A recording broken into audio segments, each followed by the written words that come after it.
Hey there. Have you ever looked out over the British countryside and wondered how it all began? I mean, not just the towns and castles, but the land itself. The hills, the rivers, the ancient stones. What shaped them? Who walked here first? In this video, we're going way back, before history books, before kings and queens, to explore the dawn of the landscape in Britain.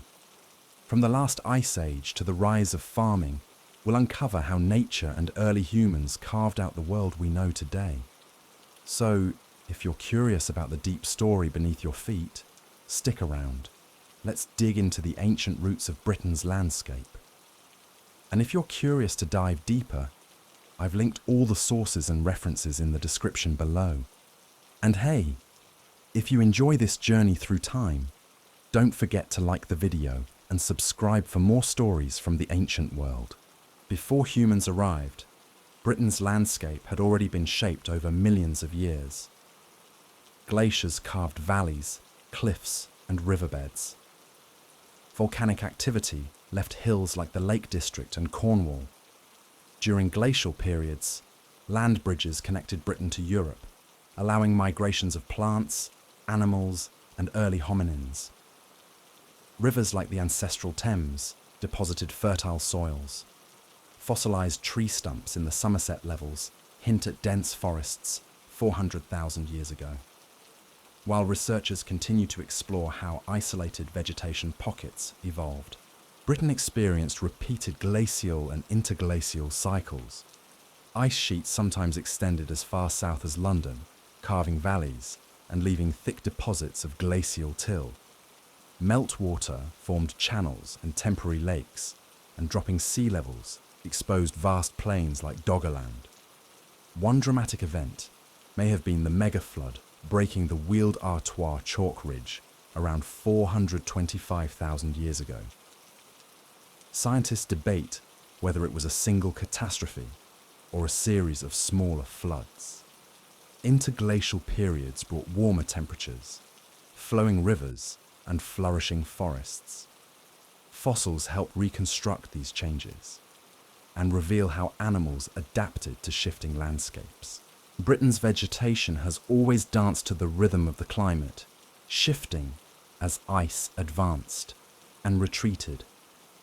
During the coldest glacial periods, the land resembled Arctic tundra. Hardy grasses like festuca and poa stretched across the frozen ground, joined by dwarf birch, Betula nana, crowberry, Empetrum nigrum, and a resilient carpet of mosses and lichens. These plants were survivors, adapted to short summers, poor soils, and biting winds. But when the climate warmed and the glaciers pulled back, the landscape began to transform. Birch, Betula pendula, willow, salix, and hazel, Corylus avellana, were among the first to return, quickly colonizing the thawing soil. Over time, they gave way to deeper forests of oak, Quercus robur, elm, Ulmus glabra, and alder, Alnus glutinosa. These trees formed rich woodlands across the land, and in the wetlands and river valleys, ferns and horsetails, equisetum, thrived, adding lush greenery to the recovering ecosystem. We know this thanks to fossil pollen cores, taken from places like Norfolk and the Solent. These ancient samples reveal that hazel, alder, and oak dominated during warmer interglacial periods, painting a vivid picture of Britain's shifting plant life. And in the far south, regions like Sussex and Hampshire likely acted as refugia, ice-free pockets, where rare species such as small-leaved lime, Tilia cordata, found shelter. These hidden sanctuaries preserved biodiversity through the coldest times, offering clues to how plants adapted and evolved over tens of thousands of years. Britain's Ice Age megafauna were truly remarkable, not just in size, but in their sheer diversity. Woolly mammoths could stand over 4 meters tall at the shoulder and weigh up to 6 tons. Beside them roamed woolly rhinoceroses, roughly 2 meters tall and weighing between 3 and 3.5 tons. Then there were the giant deer, with antlers stretching up to 3.5 meters wide, like great wooden wings rising from their heads. Sabre-toothed cats stood just over a meter tall and hunted large herbivores with precision and power. Steppe bison could reach 2 meters in height, and wild horses grew to around 1.5 meters, galloping across open plains and forest edges. And it wasn't just the giants. Smaller mammals thrived too, like giant water voles and IceAge rabbits, scurrying through undergrowth and burrows. Fossil discoveries, such as a mammoth skeleton in Norfolk, with tusks over 4 meters long, offer dramatic insight into their scale and the world they once inhabited. Yet many questions remain. How did these enormous creatures coexist? How did predators hunt them? And did overlapping habitats lead to competition or to separation among species? These mysteries linger in the bones and footprints they left behind, waiting to be uncovered, one layer at a time. Beyond the giants, Britain was home to many other fascinating creatures. In the dense woodlands, forest-adapted horses moved quietly through the trees.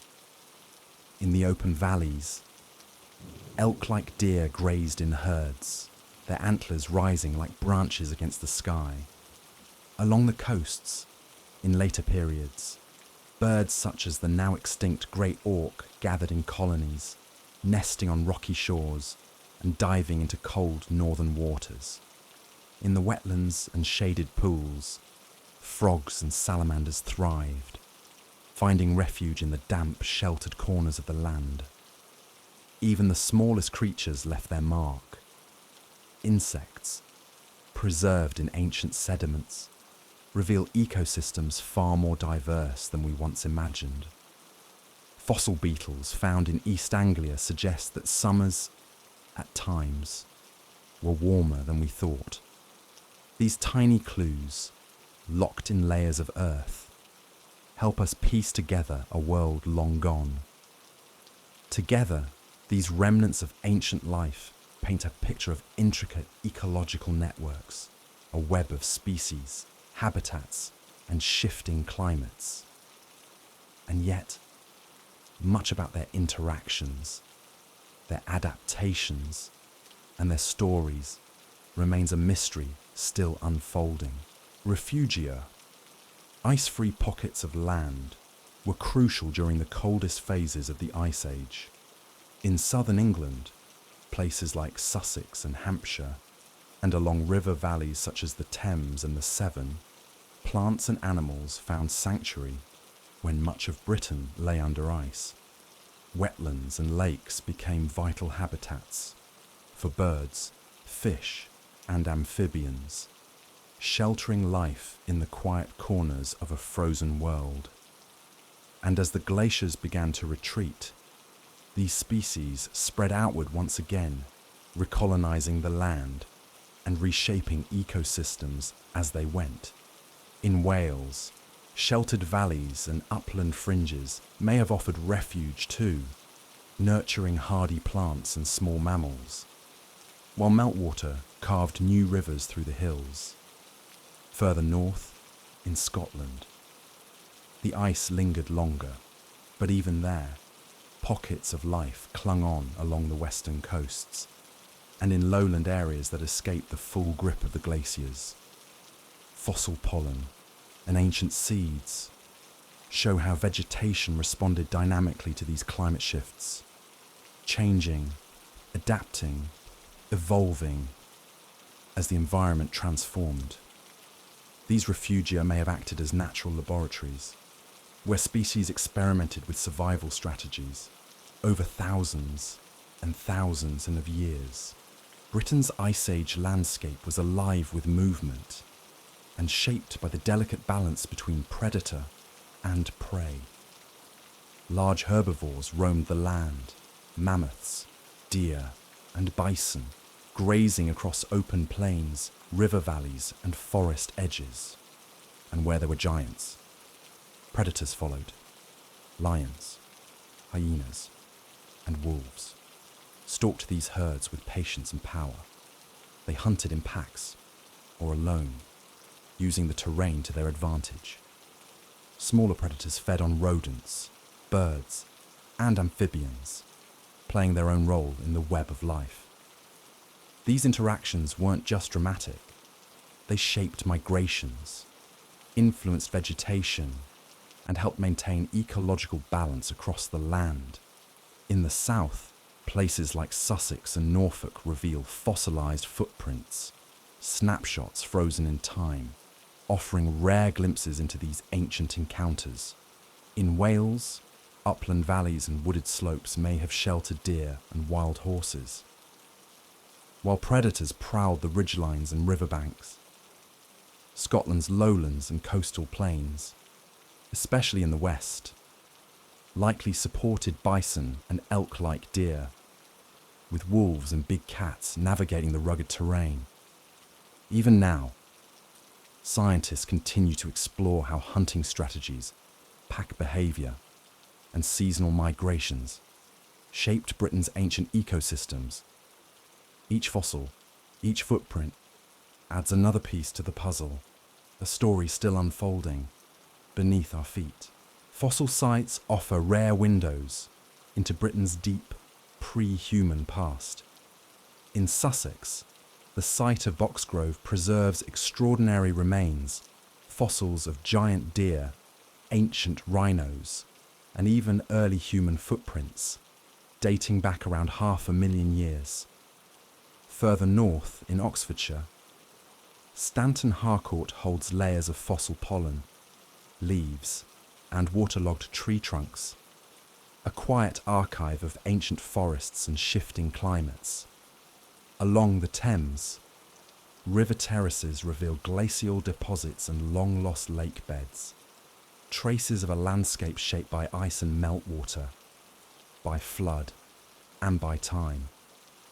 From these layers, scientists have uncovered mammoth molars, measuring over 30 centimeters across, and antlers of giant deer, stretching up to 3.5 meters wide. These remains help us reconstruct ancient diets, habitats, and the climate conditions that once defined this land. In Wales, upland caves and river valleys preserve bones and sediments, offering glimpses of IceAge animals and the environments they called home. And in Scotland, especially in the central belt and coastal lowlands, glacial deposits and raised beaches hint at ancient shorelines and the slow retreat of the ice. Geological layers across the country record more than just life. They hold the memory of volcanic activity, tectonic shifts, and the grinding movements of glaciers that reshape the land. And yet, large parts of Britain remain unexplored, beneath fields, forests, and seabeds lie stories still waiting to be uncovered. The possibility of discovering entirely new species or forgotten ecosystems hidden in the Earth's deep archive. As the glaciers retreated and forests began to spread, Britain's ancient ecosystems shifted, and with them came extinction. Woolly rhinos, giant deer, and steppe bison disappeared at different times, their populations dwindling as habitats changed. Yet some survived longer than expected, clinging to life in isolated refugia, ice-free pockets of land where conditions remained stable for centuries. In southern England, mammoths lingered long after vanishing elsewhere, roaming valleys and woodlands, while the rest of Europe moved on. This ecological turnover wasn't driven by humans. It was shaped by climate, by shifting vegetation, and by competition between species, as new forests replaced open plains and food sources changed. Fossil evidence, from bones, pollen, and sediments provides timelines for these disappearances. But many questions remain. Why did some species survive longer in Britain than on the continent? How did isolated refugia in places like Sussex, the Thames Valley, or even parts of Wales and Western Scotland influence extinction patterns? Scientists continue to investigate, piecing together the story from scattered clues, layer by layer, bone by bone. And in the silence of these ancient landscapes, the echoes of lost species still whisper, waiting to be heard. Modern Britain is shaped by deep time, a land moulded by ice, water, and ancient ecosystems. The trees we see today, oak, birch, and hazel, are echoes of the wildwood forests that once blanketed the land, stretching from valley floors to windswept hills.